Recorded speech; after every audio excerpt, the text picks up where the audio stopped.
The day Maeve Sullivan signed her divorce papers, she smiled. Not a bitter. The day Maeve Sullivan signed her divorce papers, she smiled. Not a bitter smile. Not a smile that's trying to look strong. Just a small, tired one, yet strangely light, as if someone had finally lifted a stone she'd been carrying on her back for 6 years. Brett's lawyer glanced at her over his glasses. Brett, her ex-husband, with his gelled blonde hair and that practiced salesman's smile, stopped mid-sentence. The small notary office in northeast Philadelphia went quiet, because Maeve had just lost nearly everything. The house she'd painted wall by wall, the little bakery she'd built on countless sleepless nights. Both were in Brett's name because she had trusted her husband. She'd walked into that room in a loose sweater that hid the fuller figure people loved to criticize, and she was about to walk out with exactly $40. Brett had tossed onto the table like charity cab fare, and a cardboard box holding her grandmother's old baking molds, and still she was smiling. Tiffany, the slender woman who'd replaced her, whispered something into Brett's ear, and the two of them let out a quiet, contemptuous laugh. They thought they'd taken everything from her. They were wrong, because across the glass of the cafe opposite, a man sitting quietly at the corner table had watched the whole thing. Broad shoulders, a dark tailored suit, a faint scar running along his jawline, and slate cold blue eyes resting on Maeve's face through the steam rising from his coffee. His name was Dragan Kovac, and in this part of the Northeast, people didn't say that name out loud. He wasn't there for her. He'd come to settle a debt. But watching the woman smile amid the ruins of her own life, he understood something Brett never could. He'd met her before. One rainy night, months earlier, when he was the most broken and exhausted he'd ever been, those very hands had given him something all his money and power had never been able to buy. And Dragan Kovac never forgot a debt. $40. That was the price Brett put on the woman he'd once sworn to love forever. But he had no idea that the man at the corner table had just quietly made a decision. And that decision was about to change everything. If this story moves you, hit that like button right now. Share it with someone who needs reminding that their worth was never in the hands of the one who walked away. And subscribe so you don't miss what comes next. Because what happens after this will leave you holding your breath. Maeve pulled the collar of her wool sweater higher and stepped out of the notary's office into the skin-cutting February wind. She did not call a taxi. The $40 in her coat pocket was everything she had, and she did not intend to spend a single cent of it, leaving the place that had just taken her life from her. So she walked. She held the cardboard box containing her grandmother's baking molds against her chest, as though she were holding a child, and every step she took on the frozen sidewalk gave off a dry, steady sound, like the ticking of a clock counting down toward a place she did not yet know.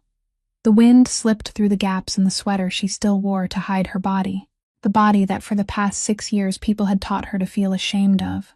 And yet, strangely, in that moment she did not feel ashamed. She only felt cold.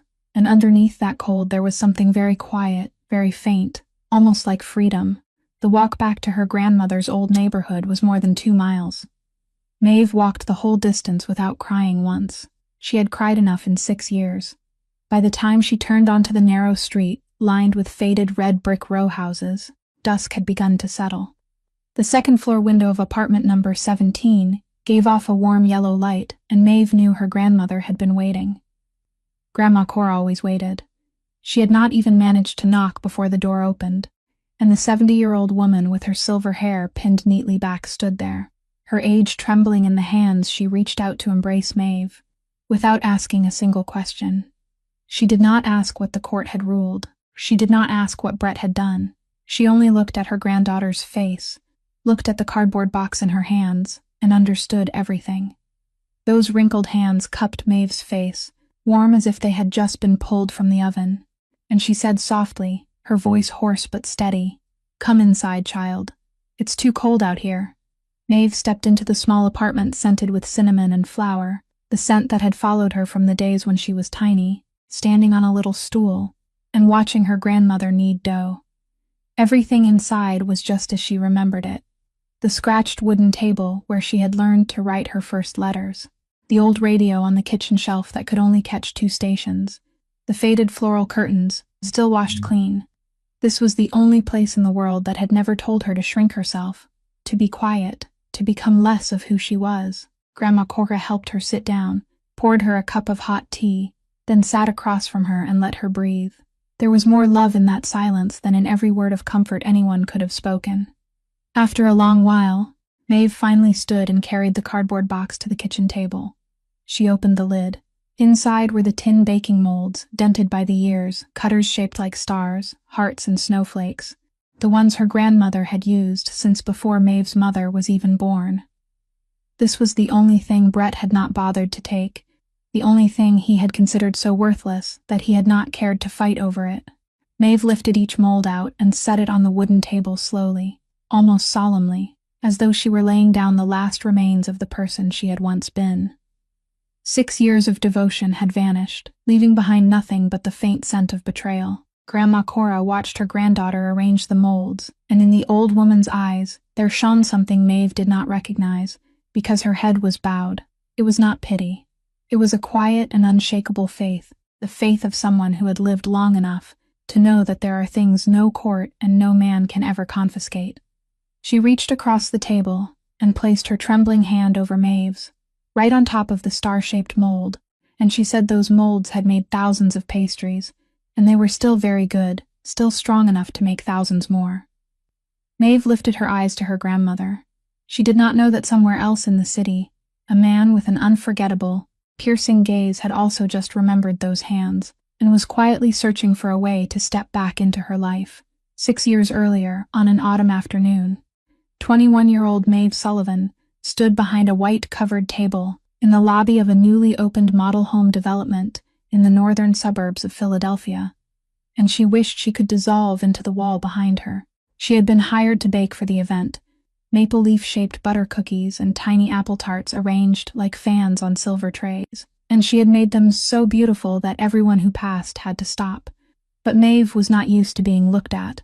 She wore the loosest blouse she owned, stood tucked into the corner of the table, and whenever someone complimented the pastries, she blushed, murmured her thanks, and bent down to rearrange the tray as though it were the most urgent task in the world. She had grown up with the idea that she was the kind of girl people remembered for her baking talent and nothing else, and she had learned to accept that the way people accept the weather. Then Brett Halloran walked over. He was the young real estate agent for the development, with neatly styled blonde hair, a fitted suit, and the smile of a man who knew exactly how good he looked. He picked up an apple tart, took a bite, then closed his eyes as though he had just tasted something sacred, and he said that in all his career selling houses, he had never seen anyone make an entire room forget they had come to look at homes with just one pastry. Maeve laughed, thinking it was only the polite charm of a salesman, but Brett did not leave. He stayed beside her table for nearly an hour, asking where she had learned to bake, asking about her grandmother, asking why someone with hands that could create things like this kept standing pressed into a corner. And when he looked at her, he looked directly into her eyes, not down at her body the way so many glances had taught her to avoid all her life. To a girl who had grown used to thinking of herself as invisible, being seen by someone like Brett felt like the sun suddenly falling across a corner of the garden that had never known light. They began dating 3 weeks later. The first months were beautiful in the way Maeve would remember for a very long time afterward, not because they were perfect, but because it was the first time in her life she believed she had been chosen. Brett took her to restaurants she had never dared enter, pulled out chairs for her, ordered for her, introduced her to his friends with a voice full of pride, saying, "This is Maeve. She makes the best pastries in Pennsylvania." He came to the small bakery where she worked, sat at the counter for hours just to watch her knead dough, and in those moments Maeve felt that her hands, her body, her whole self, had suddenly become valuable in a way she had never dared dream. Grandma Cora was the only one who was not entirely at ease. The first time Maeve brought Brett to the small apartment, she made tea, smiled, and treated him kindly. But after he left, she sat for a long time by the window and said only one quiet sentence, that a man who laughs too much is often the kind who saves the tears for someone else to cry. Maeve was in love then, so she only hugged her grandmother and told her not to worry. She did not realize that even in those warmest days, there were already very fine cracks, so fine that no one could see them. Like the time Brett praised her pastries in front of an important client, then leaned close to her ear and softly reminded her to wear a darker dress next time so she would look slimmer, like the way he always photographed her from one certain angle, then joked, though not entirely as a joke, that she looked better from that side. Like the fact that he loved telling people she was good at baking, but never once told them she was the woman he loved. Maeve paid no attention to those things. She was simply too happy to notice. She believed someone had seen her, had chosen her, and a person who had been chosen did not need to ask what she had been chosen for. She did not know that for some people, the appearance of the person beside them is only an accessory to display, and accessories can always be replaced when they no longer make their owner look better in the eyes of the world. But all of that was still far away. At this moment in her memory, there was still only sunlight. They married after 1 year of dating, in a small ceremony Brett arranged at a restaurant with a garden courtyard. And Maeve remembered trembling with happiness that day. But the warmth of those early days never lasts forever with men like Brett, and the change came so slowly that Maeve could not tell when it had begun. Perhaps it was at the first company party after the wedding, when she stepped out in a new dress. Brett looked her up and down with an expression she had never seen before, then gave a soft sigh and told her to change into a longer coat because one of his senior bosses would be there that night. That was the first time she felt herself being looked at not as a person, but as something that needed to be rearranged into a tidier shape. From then on, such words came more often, little by little, each one wrapped in the disguise of concern so that it was hard for her to object. He began talking about her eating in front of other people, joking that when his wife entered a kitchen, it was dangerous for the waistline of the whole house, and his colleagues would laugh, while Maeve learned to laugh along so the air would not turn heavy, though every laugh like that took a small piece from her. He bought her expensive boxes of diet food and set them on the kitchen shelf like a constant reminder, watched what she ate, raised an eyebrow when she took another slice of bread, and slowly Maeve stopped eating in front of him, then stopped eating with him, until she only ate alone in the kitchen late at night after he had gone to sleep, eating with a feeling of guilt toward her own body. The cruelest part was not those words themselves, but that they were spoken by the man who had once looked straight into her eyes, and Maeve kept thinking that if she tried hard enough, if she made herself small enough, that old gaze would return. She did not realize that someone who loves you for who you are would never ask you to disappear by degrees in order to be loved. She shrank, both literally and in every other way.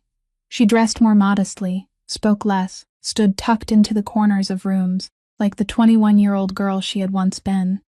Except this time there was no one stepping forward to draw her out of the corner.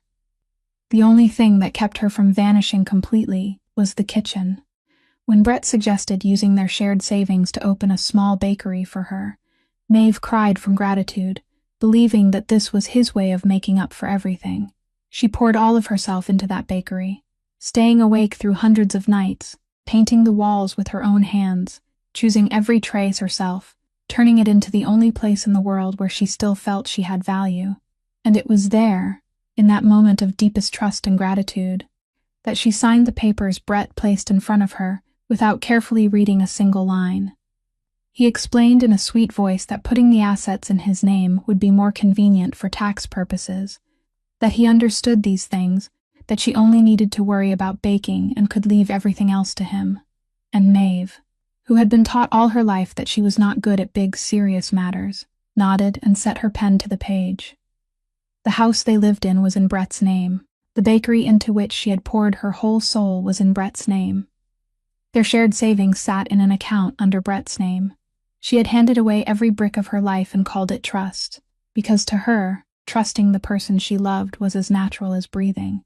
Grandma Cora, during one visit to the bakery, picked up the stack of copied papers, looked through them, and set them down very gently, and she looked at her granddaughter with the eyes of someone who had just seen a crack in the thing she loved most, but she said nothing, because she knew there are truths people must see for themselves before they will believe them.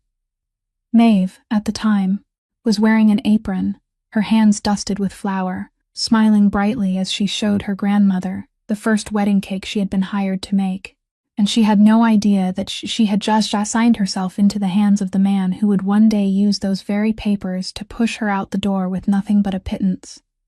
The trap had been set long before it fell shut. It was only waiting for another woman to step inside. The woman's name was Tiffany Price. And Maeve knew of her existence long before she knew her name, in the way any wife senses that something in the air of her own home has changed before there is any proof at all. Brett began coming home late, and the reasons he gave grew thinner by the day. Client meetings that stretched until midnight, weekend showings on the far side of the city. He began tending to his appearance like a man trying to please someone who was not his wife, changing cologne, buying new shirts, going to the gym at strange hours.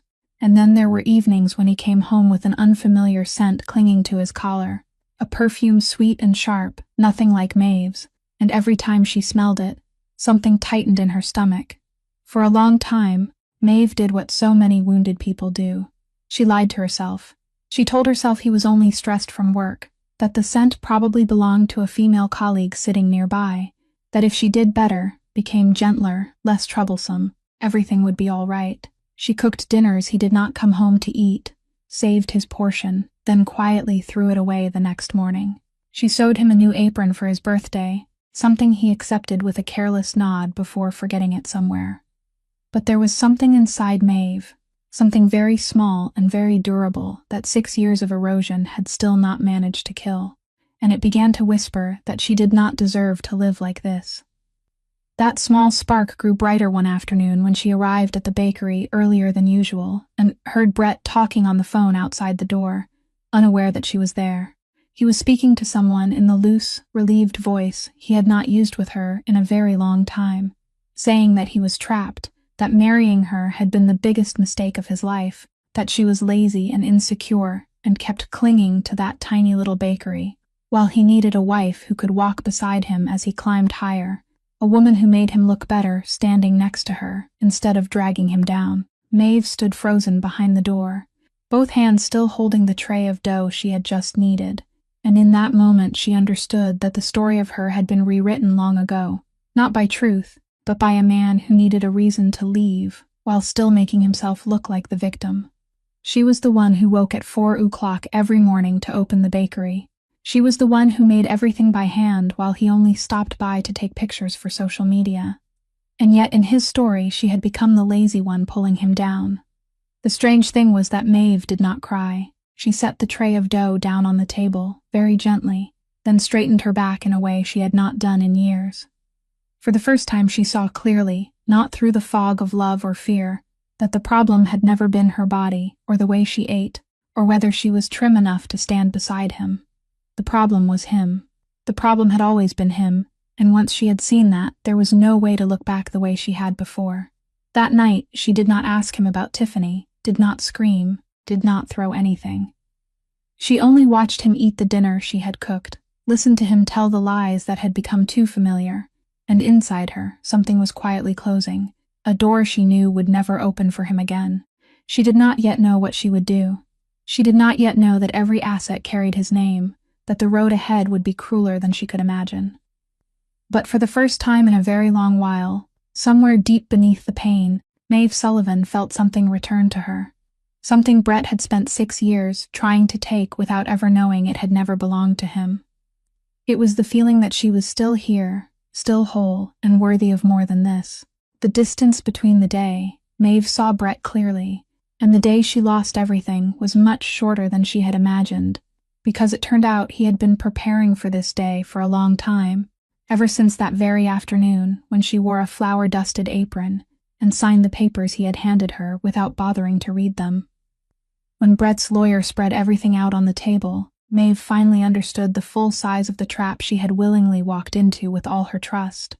The house was in his name, the bakery was in his name, the savings account was in his name. On paper, Maeve Sullivan did not own a single thing in the life she had poured her whole soul into building. She had no money to hire a good lawyer, and the free legal aid attorney she found, kind though he was, could only look at her with regret in his eyes and tell her that legally, she had almost nothing to reclaim. Brett sat through those meetings with the calm of a man who knew he had won before the game ever began, and sometimes he even wore that familiar salesman's smile, the smile that 6 years earlier had made her believe she had been chosen. She tried to keep her dignity in every meeting, sitting with her back straight, speaking evenly, but inside she felt like someone standing there watching her own house burn with only 1 cup of water in her hands. The bakery was what hurt her most. Not the house, not the money, but the place where she had stayed awake through hundreds of nights, painted the walls with her own hands, and placed every remaining broken piece of her self-respect. Losing it felt like losing the only part of herself she still believed had value.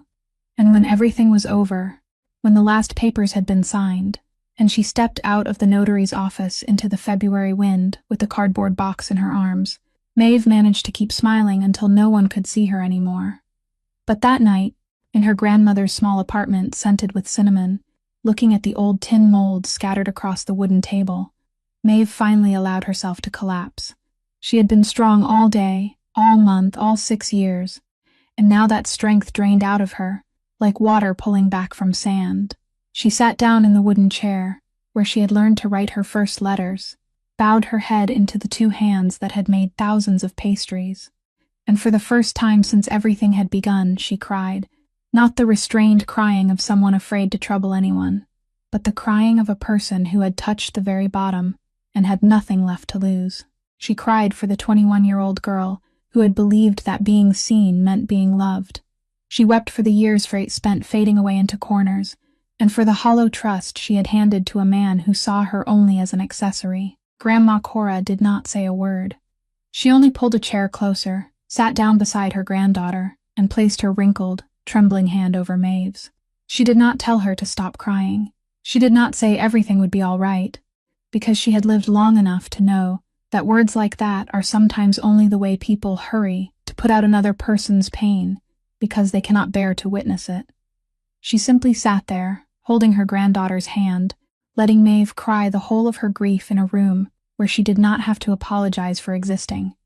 And when the crying finally softened, when the kitchen held only the ticking of the old clock and Maeve's exhausted breathing, Grandma Cora gently squeezed her hand and said softly that she had made the most beautiful pastries her grandmother had ever seen with those very hands, and no piece of paper in the world could take those hands away from her. Maeve did not answer. She did not have the strength to believe it that night, but her grandmother's words fell somewhere very deep inside her, like a seed buried in winter soil, lying still and waiting for a season she could not yet imagine would come. To understand why a man like Dragan Kovacs was sitting in the cafe across the street on the day lost everything, one must go back to a rainy night in the winter of the year before, when her marriage had cracked but not yet completely broken, when Brett controlled every dollar in the house so tightly that Maeve no longer had any money that truly belonged to her. That was why she had quietly taken on another job, a few evening shifts each week at a small cafe near the bakery. Not because she needed a great deal of money, but because she needed something that was hers, something he could not touch, even if it was only a few small bills tucked inside a tin box at the bottom of the cupboard. Brett did not know about that job. He thought that on those evenings she stayed behind at the bakery to clean.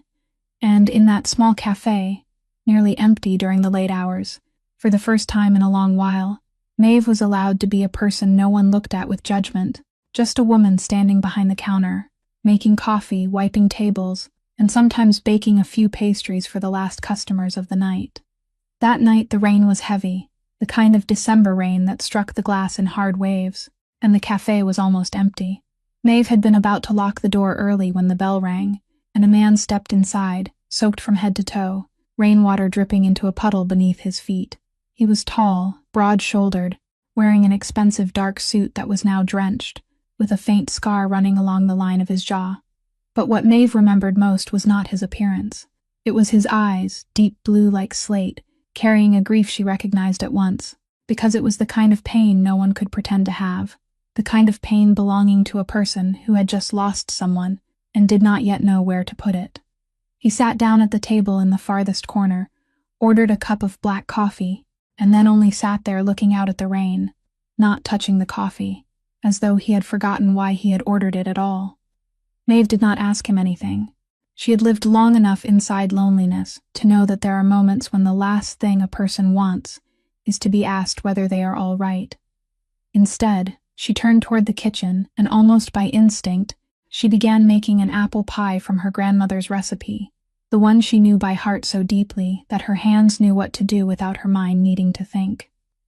The scent of cinnamon, baked apples, and melting butter spread through the small cafe, warm and familiar, the scent of kitchens where people were safe.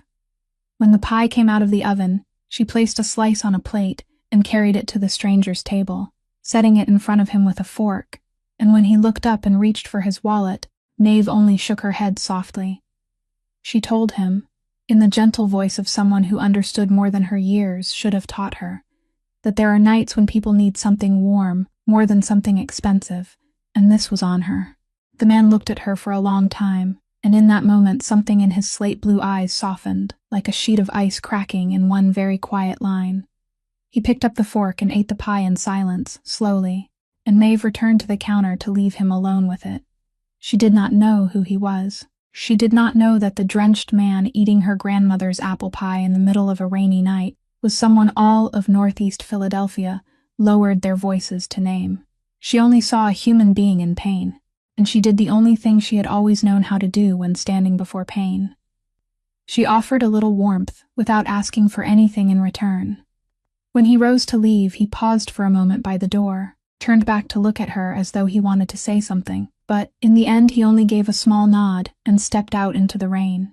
He did not ask her name. She did not ask his. And neither of them knew that the rainy night had just planted a seed that would take nearly a year to begin to grow in Northeast Philadelphia. There were names people mentioned only in whispers, and Dragan Kovac was the name whispered more than any other. On paper, he owned a chain of high-end restaurants across the city, places with spotless white tablecloths and reservation waiting lists that stretched for months. But anyone who had lived in that neighborhood long enough understood that the restaurants were only the surface of something much deeper and darker, a network of debts, favors, and promises that Dragan held as tightly as a man holding reins. His power did not come from noise. He did not need to raise his voice, did not need to threaten, because his silence alone was enough to make men larger than him begin to sweat. When Dragan entered a room, the room knew on its own to lower its voice. When he asked a question, people answered truthfully, because the price of lying to him was something no one wanted to learn. He was a man the whole city knew was dangerous, but very few people knew that beneath that layer of ice there had once been a boy who grew up poor and despised, a boy who learned very early that unconditional kindness in this world was so rare it almost did not exist.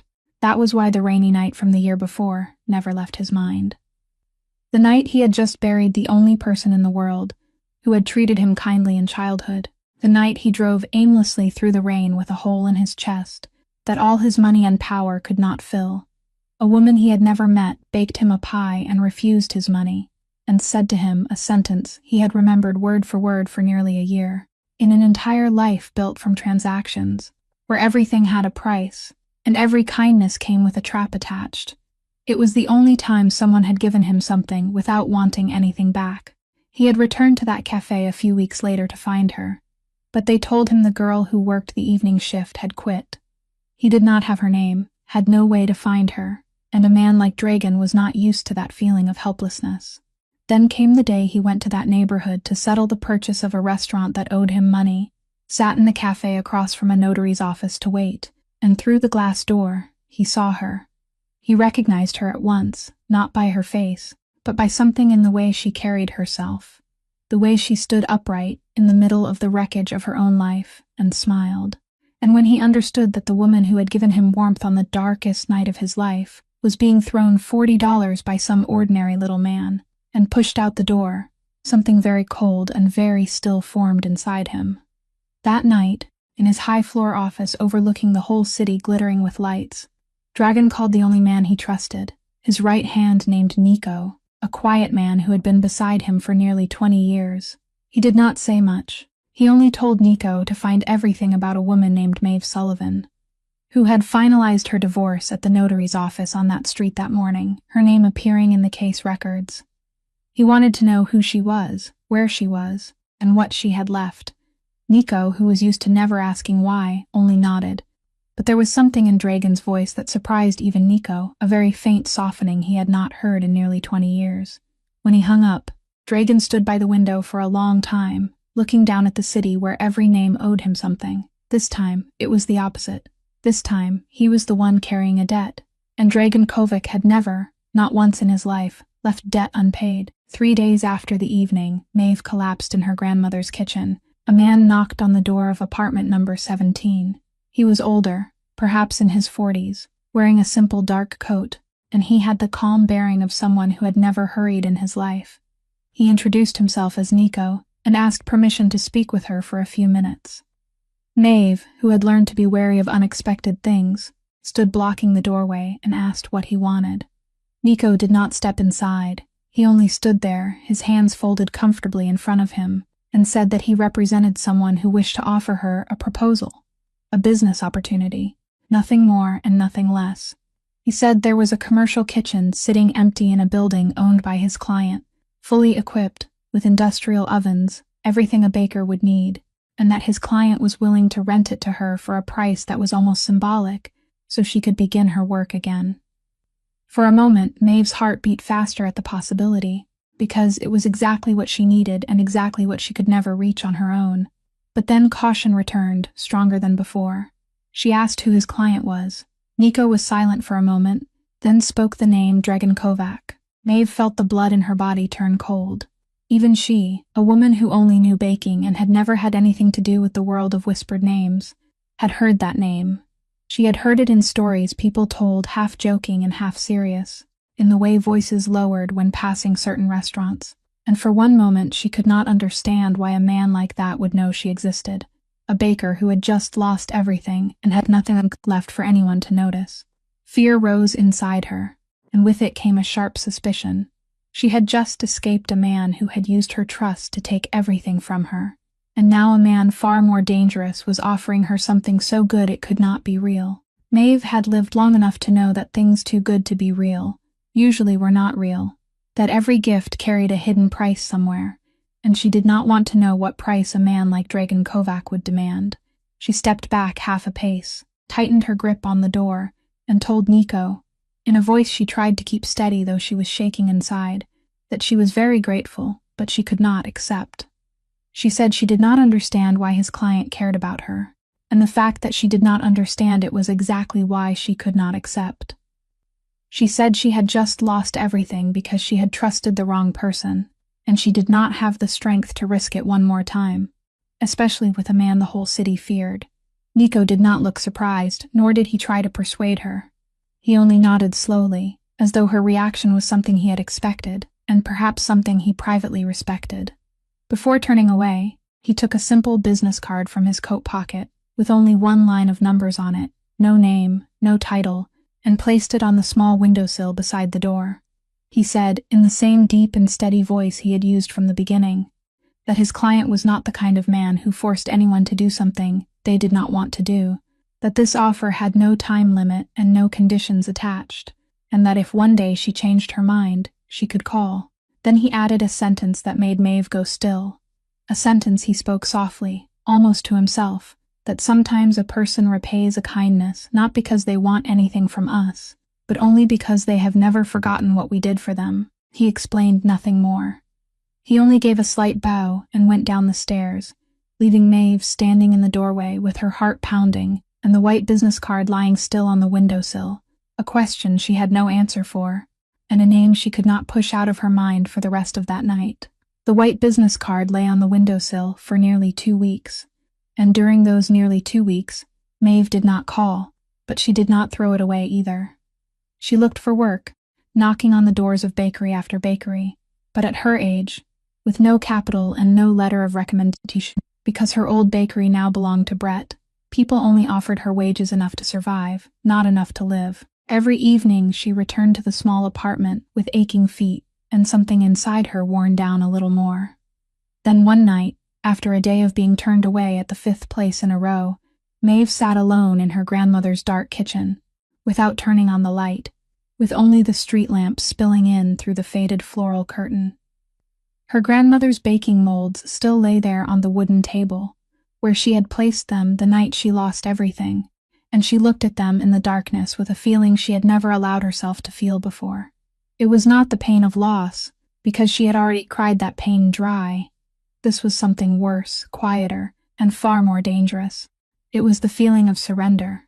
It was the small voice in her mind whispering that maybe Brett had been right all along, that maybe she truly had no value, that maybe it would be best if she stopped trying, stopped dreaming of a bakery of her own, stopped believing that these hands could still make anything that mattered. She sat there in the dark, and for the first time, she truly thought about giving up, not giving up Brett or giving up the house, but giving up the part of herself that still dared to hope. She did not hear Grandma Cora get out of bed. The old woman simply appeared quietly in the kitchen doorway in her nightgown, and she looked at her granddaughter sitting in the darkness, and she understood at once what kind of darkness was sitting with her. She did not turn on the light. She only pulled out a chair and sat across from Maeve, and in the dim kitchen she began to tell, in the hoarse voice of someone who had lived through 70 winters, a story Maeve had never heard before. She told her that when she was the age Maeve was now, she had once lost everything too, lost her first husband in an accident, then lost the house as well, because of debts she had not even known he had taken on, and she had stood in this city with empty hands and a small child, Maeve's own mother. She said there had been nights when she sat in the darkness, exactly as her granddaughter was sitting now, and she too had heard the whispering voice telling her to give up. But then she did one thing, she said, one very small thing. She stood up and baked a batch of bread. Not to sell, not because anyone told her to, but only because it was the one thing she knew how to do well, and she needed to remind herself that there was still something in the world she was able to make. The next morning, she took those loaves to the market, and she sold them all. And that was how she began again from nothing. She reached across the table, took her granddaughter's hand in the dark, and said that getting back up is never about facing an entire life all at once, but only about one batch of bread, then another batch, then another. Maeve sat still for a long time after her grandmother finished speaking, and in that silence she felt the voice of surrender in her mind grow weaker, not disappear, but weaken enough for her to hear another voice, her own voice, which had been buried for far too long. She thought of the white business card on the windowsill. She thought of the kitchen, with the industrial ovens. She thought of all the reasons to be afraid, and then she thought of what her grandmother had just said, that she only needed to think about one batch of bread. The next morning, with a resolve that surprised even herself, Maeve picked up the business card and dialed the number. But she had decided that if she stepped into this, she would step into it her own way. When someone answered on the other end, she said each word clearly, that she agreed to see the kitchen, but she would pay the full rent and would not accept a symbolic price. She would do everything herself, and she would owe no one a favor. She had given away her trust once and lost everything. This time, whoever stood behind that door, she would stand firmly on her own 2 feet. The kitchen was on the ground floor of a quiet brick building not far from the old neighborhood, and when Nico opened the door and led her inside, Maeve had to hold her breath for a moment, because it was even better than anything she had dared imagine. Clean, spacious, with 2 gleaming industrial ovens and long stretches of stainless steel counters. She was standing there, lost in the feeling of her hand touching the cold surface, as though touching a dream, when she heard the door behind her open, and she turned around. The man who stepped in wore a dark custom-tailored suit, broad-shouldered, moving with the stride of someone used to whole rooms making space for him. And then she saw the faint scar running along his jaw, saw the intense, storm-colored eyes, and her breath caught. She knew those eyes. She had looked into those eyes on a rainy December night, through the warm steam rising from an apple pie. The soaked man from that night and the crime boss whose name made the whole city lower its voice were the same person. For a long moment, no one spoke. Dragan looked at her, and she realized he was also seeing that night again in her eyes. He was the first to speak, in a voice so low and quiet it was almost gentle, saying that he had looked for her for a long time, and that the pie that night was the best thing he had ever eaten, not because of how it tasted. Maeve straightened her back, trying to keep her voice from shaking, and said that if he had found her to repay her for a piece of pie, then she wanted to make one thing clear. She had given him that pie without expecting anything in return, and a gift that someone insists on paying back is no longer a gift. Nico, standing in the corner of the room, lifted his eyebrows slightly, because very few people dared speak to Dragan Kovac in that tone. But Dragan was not offended. The corner of his mouth lifted faintly, not quite a smile. but the expression of a man who had just had something confirmed that he had already believed. He said he understood, and that it was precisely because she had asked for nothing that he wanted all the more to do this. Maeve drew in a breath and laid down her boundaries, every word clear, the way she had prepared all night. She said she would rent this kitchen, but she would pay the full market rent, not the symbolic price Nico had offered. She said she would do everything herself, buy her own ingredients, build her own way, and accept no other help beyond being allowed to rent this place.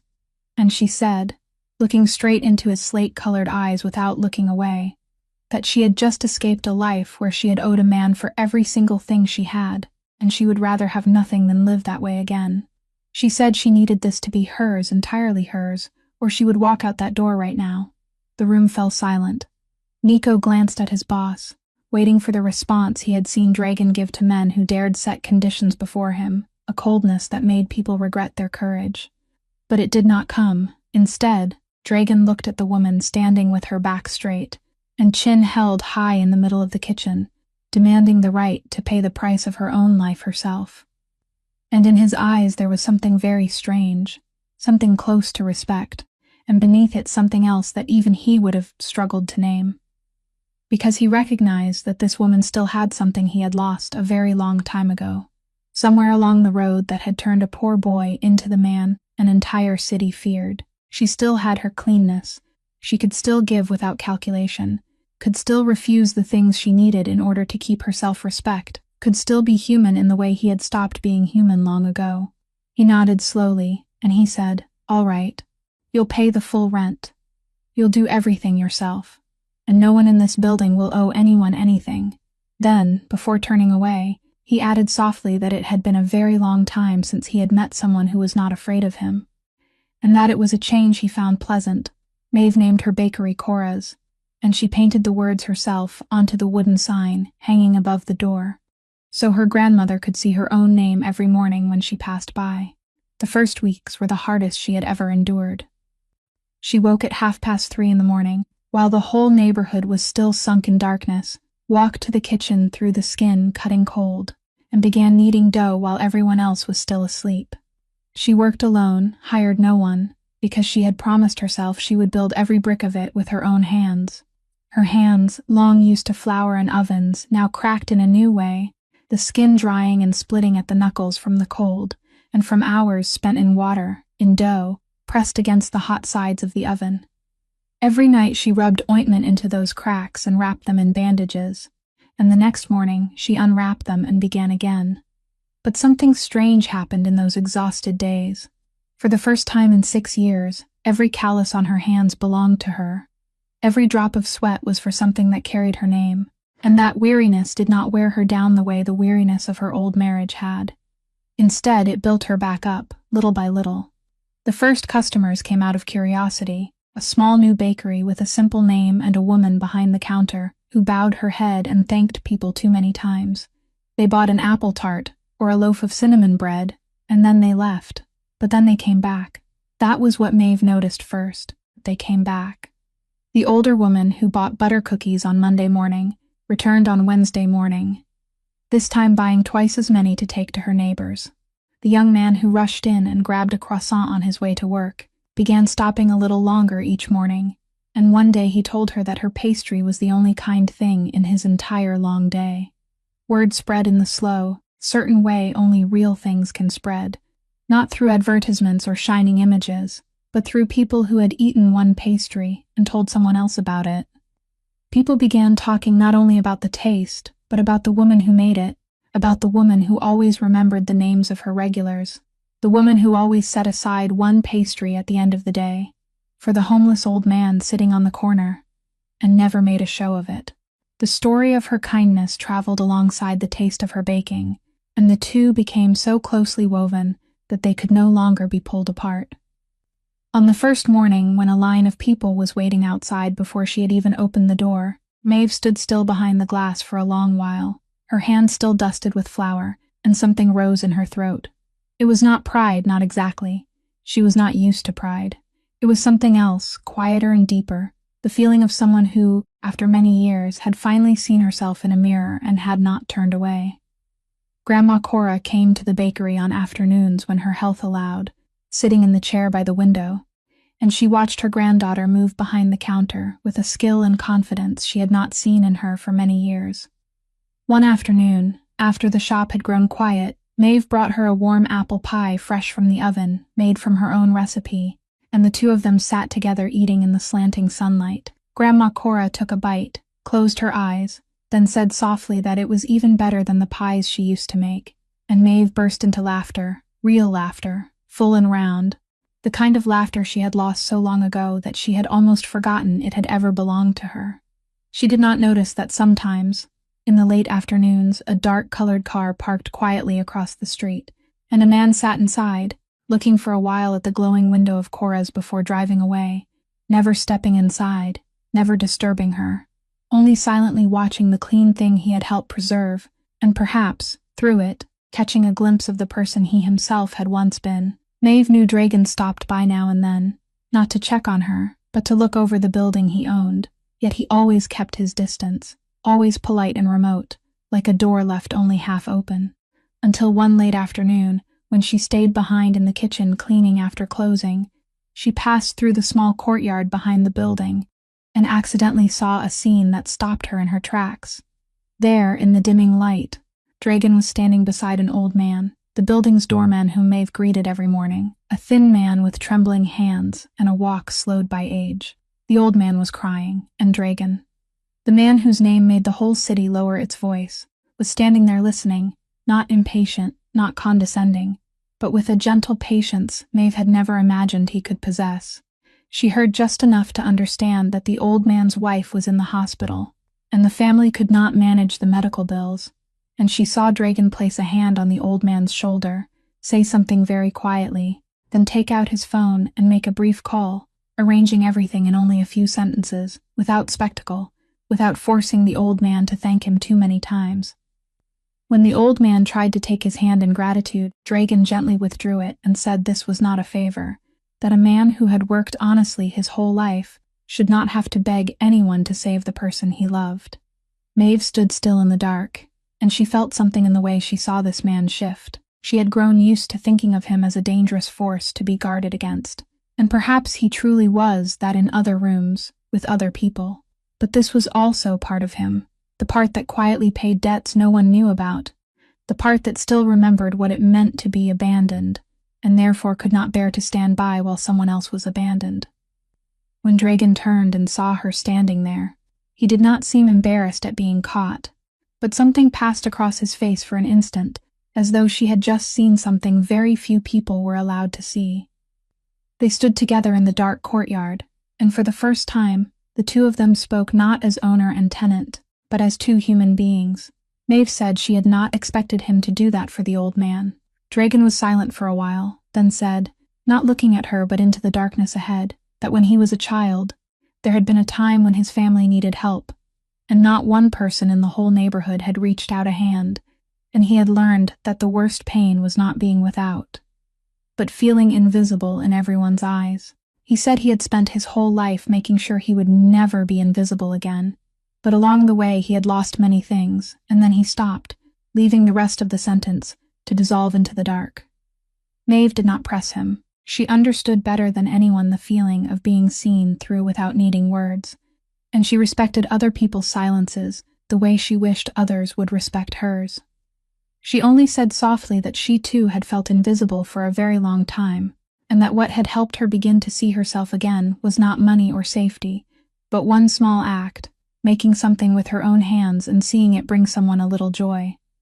Dragon turned to look at her, and in those usually cold slate-colored eyes, something warmed very faintly, just as it had on the rainy night when she set the apple pie in front of him. They did not say much more after that, only stood quietly in the courtyard for a while, two people from two worlds so far apart they could not possibly be farther, and yet somehow recognizing in each other the same old wound and the thin light that had not been entirely put out. When Maeve walked home that night, she realized her heart was beating to a rhythm she had not allowed it to keep in a very long time, and that both warmed her and frightened her. The success of Cora's did not escape everyone's notice, and not everyone who noticed it meant well. One afternoon, after the shop had quieted, A man Maeve had never seen before walked in, dressed too smoothly, smiling too much, with eyes that did not smile along with his mouth. He introduced himself as Reuben, said he worked for the same organization as the owner of the building, and that he had come to discuss a business opportunity that would benefit both sides. Maeve offered him a cup of coffee out of politeness, but there was something in Reuben's manner that sent a cold thread down her spine. He circled the subject for a while, praising how busy the bakery was, saying the books must look beautiful, and then at last he came to what he truly wanted. He said that a bakery with so much cash moving in and out was a very useful thing, that if she allowed certain sums of money to pass through the shop's accounts, just a few numbers on paper, she would receive a generous share without having to do anything more. He said it gently, as though offering her a slice of cake, as though it were something obvious that any sensible person would agree to.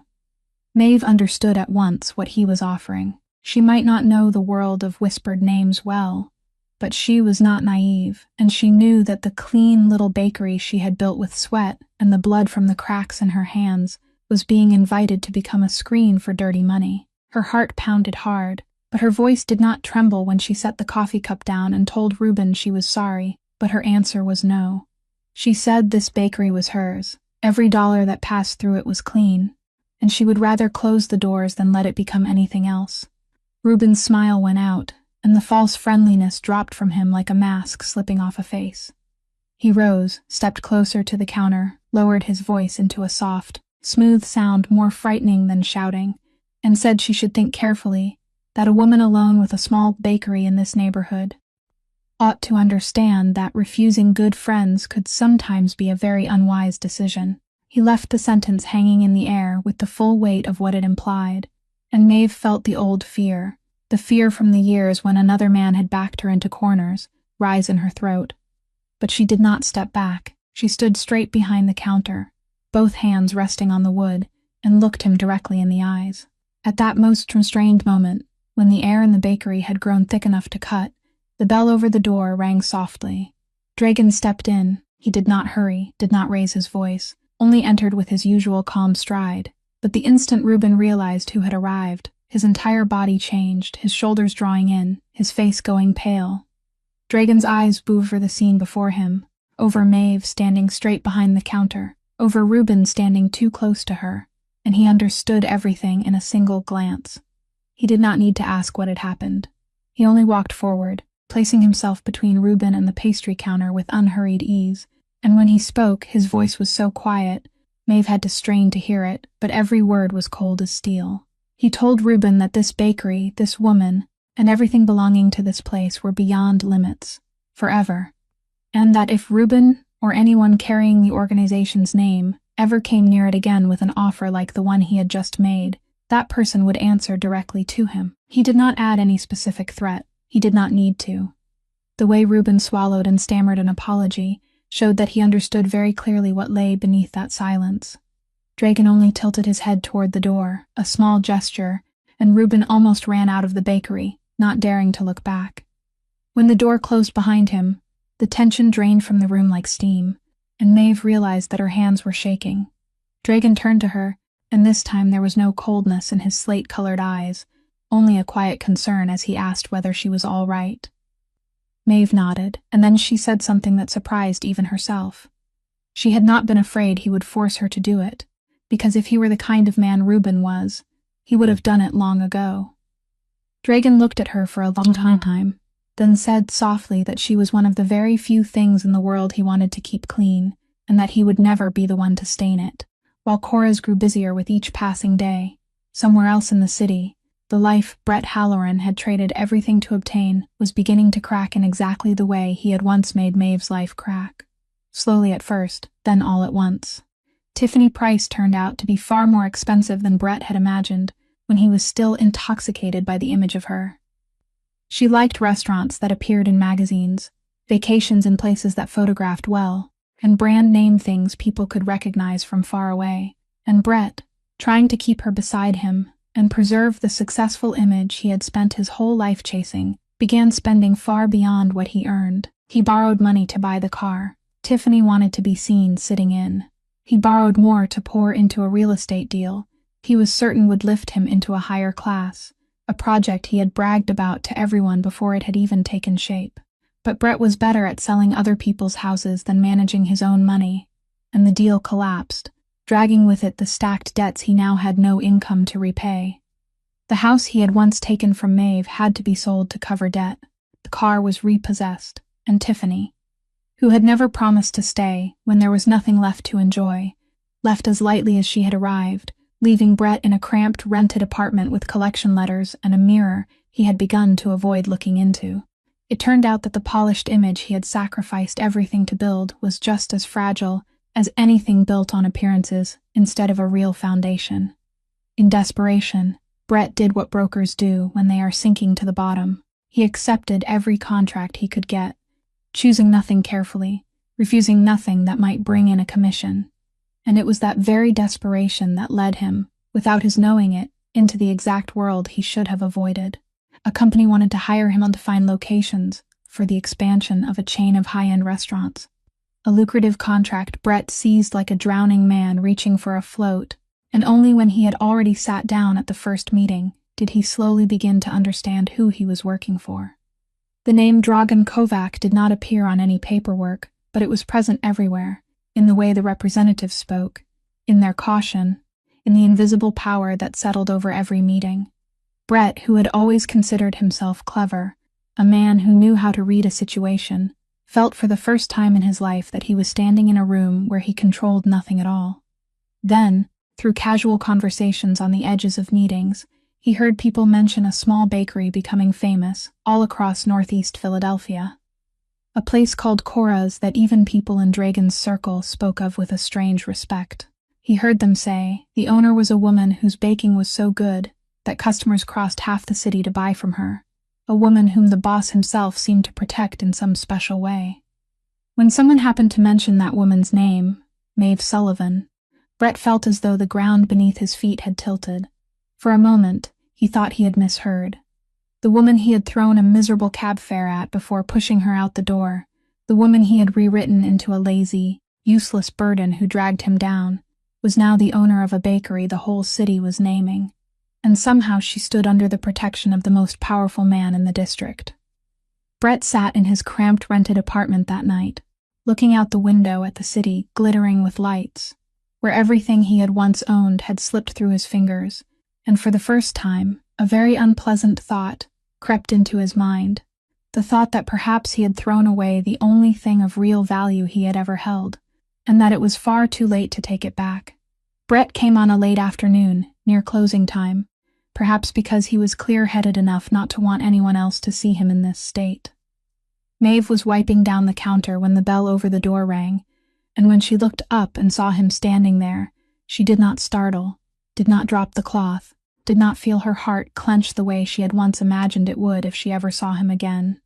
She only saw a man who looked far smaller than he did in her memory, his blonde hair no longer slicked neatly into place, his suit worn at the cuffs, and the salesman's smile that had once made her believe she had been chosen now only a crooked mark on a tired face.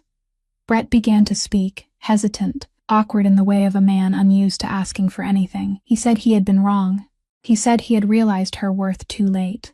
He told her about Tiffany leaving, about the debts, about the fact that he had lost everything, and in his voice Maeve heard two things at once, a little real regret and a calculation that perhaps the woman he had once thrown away was now successful enough to pull him out of the pit he had dug for himself.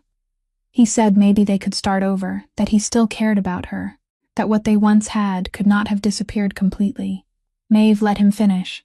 She did not interrupt, did not mock him, only stood still behind the counter and listened with a calm that surprised even her, because she realized that these words, which once had the power to drown her, now passed over her like water over stone. When he was done speaking, she was silent for a moment, then she answered, her voice gentle but steady. She told him she knew about the contract he was working on, knew he had accidentally stepped into Dragan Kovac's world. And then she said the thing that made Brett's face go pale. She said that man could make him disappear from the city's business world with a single phone call, could ensure that not one more contract ever found its way into his hands, that his already struggling career could be ended entirely in one afternoon. Brett stood frozen, and Maeve saw fear appear in his eyes, the same fear he had planted in her for 6 years. But then she went on, and her voice softened. She said she had asked Dragon not to do that. She said she had sat across from Dragon and asked him to leave Brett alone, not because she still owed Brett anything, but because she did not want to build her new life on the destruction of someone else, even someone who had destroyed her. Brett looked at her as though he could not believe what he was hearing, and he asked, his voice breaking out of tune, why? Why would she save him after everything he had done? Maeve came out from behind the counter and stood facing him, no longer the woman who had once folded herself into an oversized sweater, and she told him the thing it had taken her years to understand. She said that for 6 years he had tried to take away her worth, had told her she was not good enough, not beautiful enough, not worthy enough, and there had been a time when she believed him, but he had never truly touched the thing that made her who she was, because it did not live in her appearance, not in the house or the bakery or anything he could sign his name to and take away. It lived in her hands and in the way she treated the world, and those things had never belonged to him and never would. She said she did not forgive him because he deserved forgiveness, but because resentment was a rope tying her to him, and she had decided to cut that rope so she could be free. She said she had not saved him because she still loved him. She did not love him anymore. She had saved him because the woman she had become was not the kind of woman who would push someone over the edge, even if that person had once pushed her. Brett stood there, and for the first time in all his life spent polishing his own appearance, he truly saw the woman in front of him, and he understood, late and painfully, that he had once held something more precious than everything he had chased, and he had thrown it away for a handful of pocket change and shallow pride. When Brett asked, with the last bit of hope still left in his voice, whether they could begin again, Maeve did not answer right away. She looked at him for a long while, not with hesitation, but with something almost like compassion, the compassion of a person who had traveled far enough that she no longer needed the other person to pay. Then she shook her head, gently but firmly. She said no, and she explained, not to hurt him but so he would understand, that she was not refusing because he had betrayed her, not because of Tiffany, not because of the paltry sum he left her with, or because of anything he had taken from her. She said that if her reason were only those things, then it would still be about him, still leaving him at the center of her life. The truth, she said, was much simpler and much larger than that. She was refusing because she would never hand her dignity back to someone who had once treated it as worthless. She said she used to think love meant being chosen by someone, so she had been grateful enough to lose herself just to remain inside that choice. But now she understood that real love never asks a person to shrink in order to fit inside it. Brett did not argue. Perhaps because for the first time in his life he could not find any words to sell, or perhaps because somewhere deep inside he knew she was right. He nodded slowly, and when he turned and walked toward the door, his strides was that of a man carrying the late understanding of what he had lost, an understanding that would stay with him for a very long time. The door closed behind him, and this time the sound did not feel like a wound, but like a story finally closing in the right place. Maeve stood still for a while in the empty bakery, then turned back to the work she had left unfinished, and she realized her heart felt light, not because she had won, but because she had stopped needing to win. In the months that followed, Cora's became more than a place that sold pastries. Maeve began setting aside Saturday afternoons to teach free baking classes, and she especially opened her arms to grown women who had passed through things like the things she had passed through. Women who walked into the bakery with their shoulders pulled in, and their eyes already apologizing for their own existence. Among them was a woman named Deborah, in her 40s, newly out of a marriage that had worn her down for 2 decades, a woman who came to the first class with trembling hands and apologies waiting on her lips for everything she did. Maeve saw herself from years before in that woman, and she did for Deborah what Grandma Cora had done for her. She did not pity her. She simply placed a ball of dough in her hands and taught her how to knead it, then stood beside her patiently until Deborah made the first loaf of her life, without needing anyone's permission. When Deborah took the loaf out of the oven and looked at it, as though she could not believe her own hands had just made something so beautiful, she began to cry, and Maeve only held her hand, exactly as her grandmother had once held hers in the dark kitchen. and she said this was only one batch, and there would be another, and then another.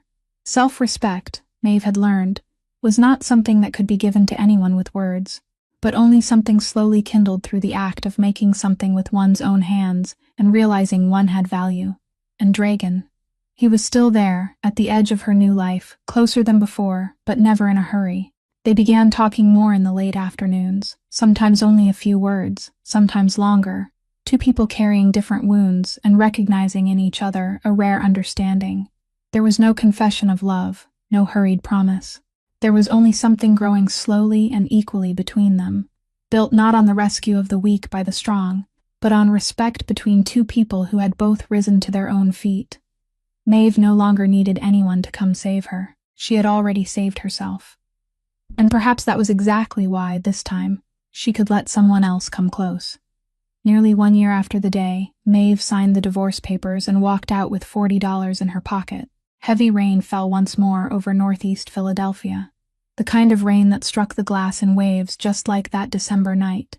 Cora's was almost ready to close, the trays in the display case nearly empty, and Maeve was wiping down the counter when the bell over the door rang softly. A young woman stepped inside, soaked through and trembling, clutching her handbag as though it were the last thing she had left. And in that girl's eyes Maeve recognized at once something she had once carried in her own, the look of a person who had just been pushed out by life and did not yet know where to go. The girl asked timidly if the shop was still open, her voice full of the hesitation of someone used to being refused.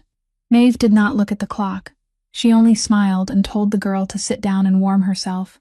Then she turned toward the kitchen, and almost by instinct, began making an apple pie from her grandmother's recipe, the recipe her hands knew so well that her mind no longer had to think. The familiar, comforting aroma of freshly baked apple pie soon filled the air, wrapping the quiet shop in warmth. When the pie came out of the oven, she set it in front of the girl with a cup of hot tea, and when the girl awkwardly opened her bag to look for money, Maeve only shook her head softly, exactly as she had shaken her head on a rainy night long ago. She told the girl with a warm and knowing smile that some nights required comfort rather than a transaction, and this slice was a gift. The girl lifted her eyes to Maeve, and in that moment the heavy tension in her shoulders finally dissolved. At the table in the corner of the bakery, a broad-shouldered man with shadowy, profound eyes sat quietly watching, and on the face of Dragan Kovac. Once cold as steel there was a smile, not a smile of power or calculation, but the gentle smile of a man witnessing the very thing that had once saved him being given again, spreading outward like a ripple on water that never stops. And Maeve Sullivan, the woman who had walked away with nothing but her grandmother's molds, stood there in the bakery that bore Cora's name, understanding more clearly than ever the truth it had taken an entire journey for her to learn. People may take your house, your money, even the name written on the papers, but the kindness in your heart and the hands that know how to create beautiful things, those are things no court, no man, and no betrayal can ever confiscate. That meager sum had once been the price someone placed on her, but the true worth of a human being has never been written on a check. It lives in what they give when it seems they have nothing left to give. Maeve's story reminds us of something simple and profound, that a person's worth never lies in the hands of the one who left them. Not in appearance or in material things that can be taken away, but in self-respect, in kindness, and in the ability to rise again with one's own hands. Sometimes what saves us is not revenge, but daring to believe in our own worth again, and knowing how to give even when life has treated us unfairly. If this story touched your heart, please press like, share this video with those who need to be reminded that they are worthy of good things, and subscribe to our channel so you can listen to more meaningful and deeply moving stories every day. How do you feel about Maeve's story? Which moment moved you the most? Please leave a comment below so we can listen to the honest feelings from deep within your heart. May you, the one listening to this story, always have abundant health, a joyful life, peace, and